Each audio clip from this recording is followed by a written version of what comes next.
Hello, welcome to my kitchen here at Trails N62. I've been kind of busy doing some things other than canning new stuff, but right now I'm going to be canning up some fajita meat. I'm cleaning out my freezer and I've got some meat in there that I got on sale at our salvage store a while back. I just got a bunch of it, and let's see, I got about 15-20 pounds of beef, had a bunch of chicken, I had some pork. So I've been canning these up and making things, replacing some of my canning products. Been working on my garden. I've got a little garden going out there, and let me show you my garden. This is my garden. I've got some tomatoes going. That's what I've been working on. And I've got some sweet peppers. And I've got some okra.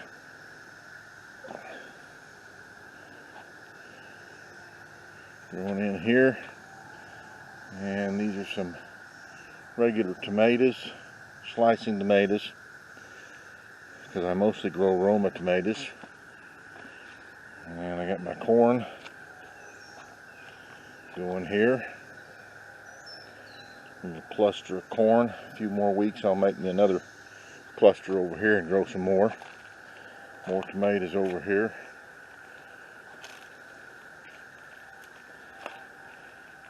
And more okra here.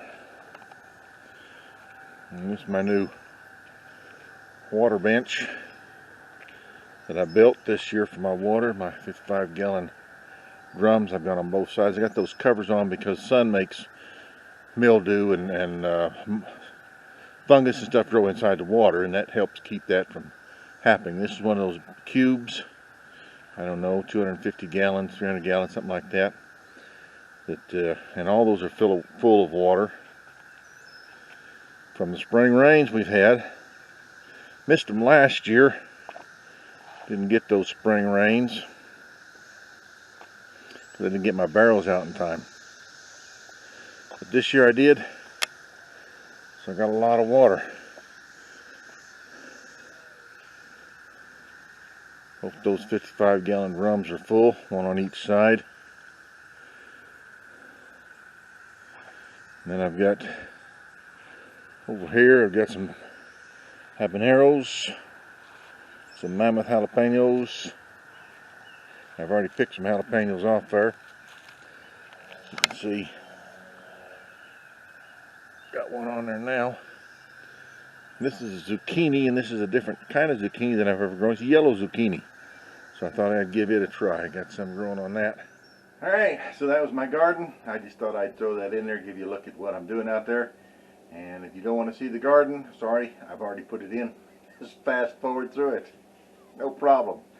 But anyway, back to our fajita meat that we'll be doing. Garden.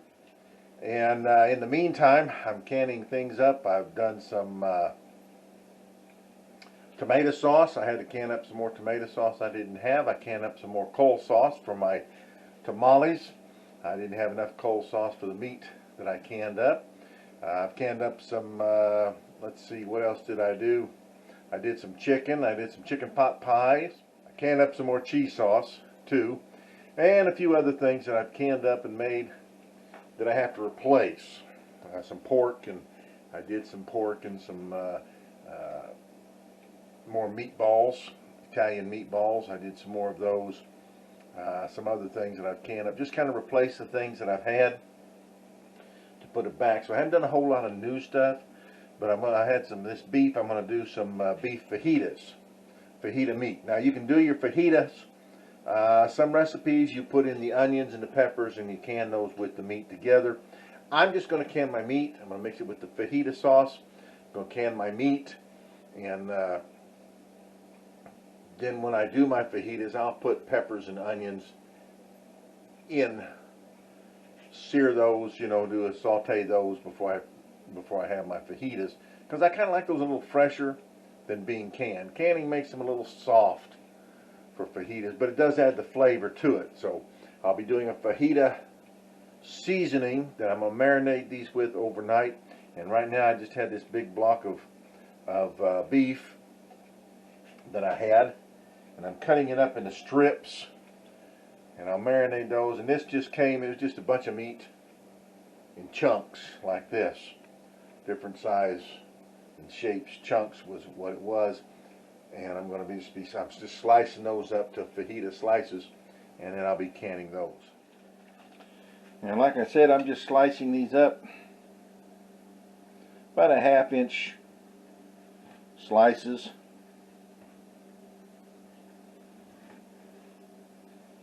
To mix with my fajita seasoning.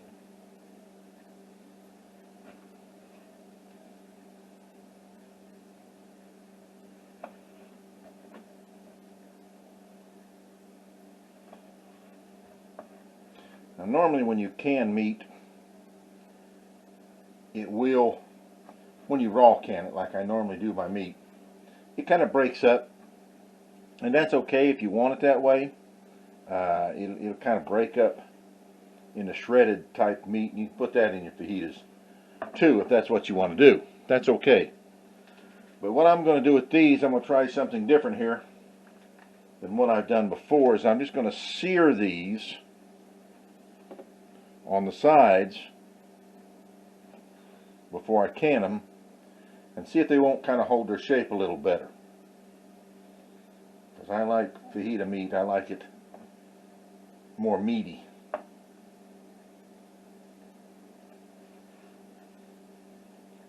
Now you can use any kind of meat for your fajitas. Just good quality meat that you slice up. It just says this is beef fillet, and all it was these chunks of beef. They're pretty good, well marbled, not any fat in them. And yeah, you could probably consider those to be, you could probably cook those some other way if you wanted to, but there's some awful odd sized chunks here. But you can use sirloin, you can use skirt steak, anything like that. I just happen to get these in bulk from my salvage store. Okay, our meat is all sliced up, and we're ready for our marinade. And then we got two parts of this. The first part is going to be the dry ingredients, and then we'll add some liquid ingredients on the marinade. So first we're going to mix the dry ingredients together. Alright, now basically for the marinade, you can buy, I guess you can buy fajita seasoning mix and just mix that in with it. I'm going to mix up my own here. There is another alternative. You can get some sort of steak seasoning. This is a prime rib steak seasoning here, and basically it has a lot of the same ingredients as the fajita, just maybe not quite so much heat. So to start with, again, this recipe is basically for 5 pounds of meat. I've got over 8 pounds, so I'm going to double the recipe, but I'll give it to you in 5 pounds for 5 pounds of meat, and then you can regulate it. Now that's according to the recipe that I found. This is for 5 pounds of meat. This is what you mix in. You will put in 1 tablespoon of chili powder,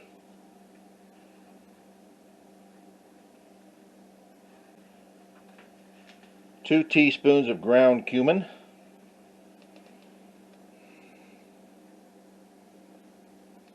2 teaspoons of smoked paprika,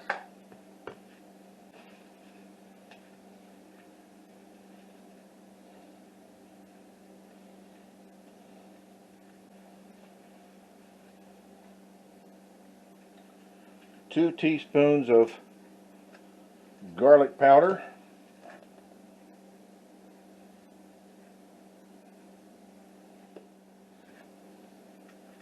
1 teaspoon of onion powder, 1 teaspoon of sugar,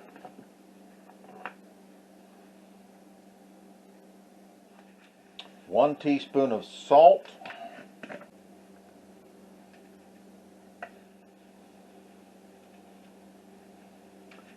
a half a teaspoon of black pepper,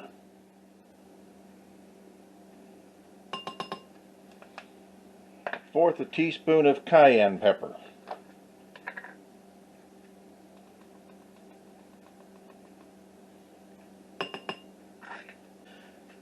and that's basically your dry ingredients. And we're going to take these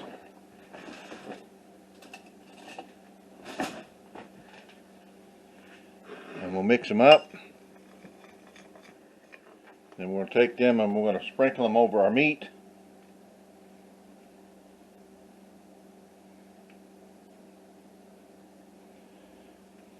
We're going to give it a little mix.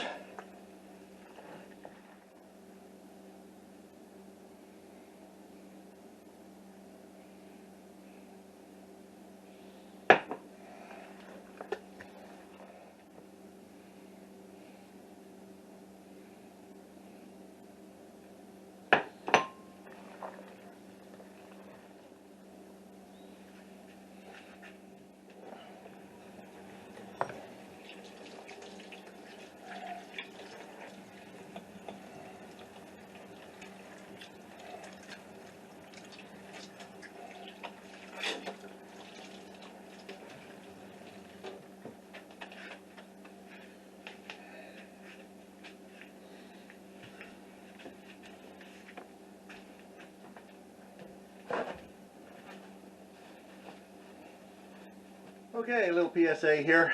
That's a public service announcement. Anytime you're dealing with raw meat, make sure you use sanitary practices. Make sure it's clean. Make sure you keep your hands washed. Keep your product clean, the counters clean, and everything clean. I mix this meat up by hand because it's easier to do. You can use gloves. Put on gloves, and I have done that before too. Especially dealing with chicken, because it's more, I don't know, seems like it's more prone to diseases with raw chicken rather than raw beef. So, but you can use gloves to mix it up if you want to. It's difficult to mix this up in the marinade with anything but your hands. So, but make sure you use clean sanitary practices. Keep it clean. Keep everything sanitized. And it'll be just fine. Okay? Alright, now we're going to put this refrigerator marinade overnight, and then we're going to, I don't know, I guess you could call it, just kind of sear it in a hot stove. We're just going to sear it, so we sear it on both sides so that it will hold its shape and the texture once we get it canned. So, we'll be back tomorrow. See you then. Welcome back. We've got our meat all marinated, ready to go, and now we're going to sear our meat. And that's basically what we're going to do, is just kind of try to just sear it on both sides. We'll put it in for a minute, just a minute or two on each side, in order to sear the texture of the meat together, basically is what we're doing, so it doesn't fall apart so much after we can. Here's our meat, marinated, all ready to go.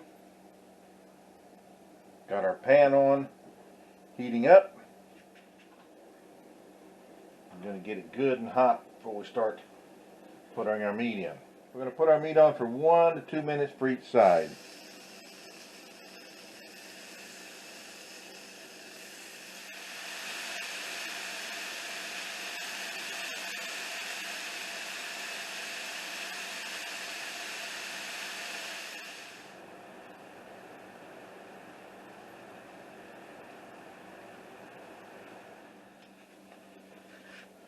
Alright, I've got all my meat seared, and now I'm ready to put it in my hot jars. Now I'm going to put this meat, I'm going to pack it in pretty good.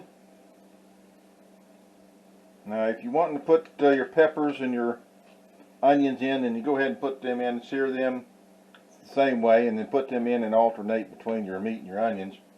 But I'm just doing meat. I'm going to leave about 1 inch head space on each one. Now these are going to generate some juice because they're not all the way cooked. They're only partially cooked. So they are going to generate some juice, but not as much as they would as if they was raw. So in addition to the meat, I'm going to add 1 tablespoon of beef broth. Not a lot, just a little bit, just so that there's a little bit of liquid in there, because it won't have all the liquid that it would normally have with raw meat. Now if you're doing quarts, then put 2 tablespoons. But I'm going to pack it in there pretty good. Now as I start getting down into my meat bowl, I find I have some, see if you can see it, I have some juices down in here. So rather than use the beef broth that I made, I'm going to use these juices, now that I can get to it, to add my tablespoon of broth. Now as it turned out, it only made 9 pints. So I'll do one of my canners with 5 pints and one of them with 4 pints. Now, always remember, I've got my canners ready. It's got hot water in it. Mine take 8 cups of hot water in my Nesco electric canners. Make sure your water's in there. Make sure it's hot. These jars are hot. The meat was hot. And so not scalding hot, but comparable temperature between your jars and your water that you have in your canner. And I'm going to wipe the rims. Always remember to wipe your rims. Those need to be as clean as possible.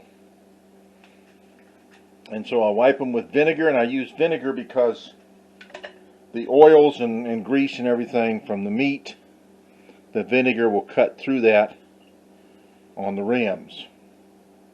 Beans are the same way. I use vinegar for that. Actually, I use vinegar for everything. It's just as easy that way I remember to do it. And I have to add vinegar to my water in my canners because such hard water as I have, it puts a white film onto the jars if I don't put the vinegar in the water. So I always just use vinegar. That way I know it's done.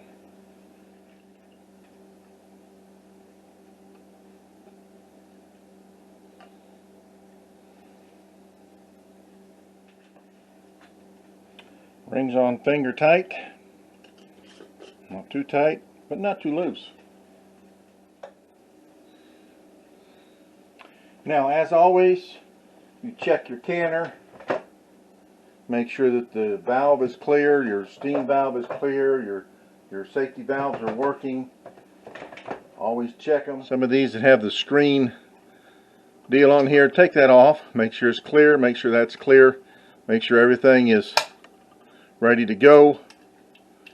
Your seal is good. Always check those. These are givens in pressure canning. Always check everything, make sure it works. Lock it down. Your vent is on exhaust. Have the proper weight on there. These are pints meat, so we're going to do those for 75 minutes on high. 75 minutes. And start. Alright, we'll be back when they're done. This is going to go, it'll start exhausting, it'll give me a 10-minute count, and at the end of the 10-minute count, it'll beep, well, it'll beep when it starts the 10-minute count, and then it'll beep again when it's done, and I will turn my weight over onto airtight, and then when it reaches the proper temperature and pressure, then it will start the countdown.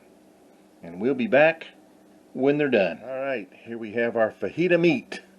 All done. 9 jars of it. It looks pretty good. It looks like it might have kept its texture pretty good. We'll see. The only thing to do now is to have some. So, I'm going to make up one of these. See how it does. Alright, there's our fajita meat. Making some tortillas on the top there.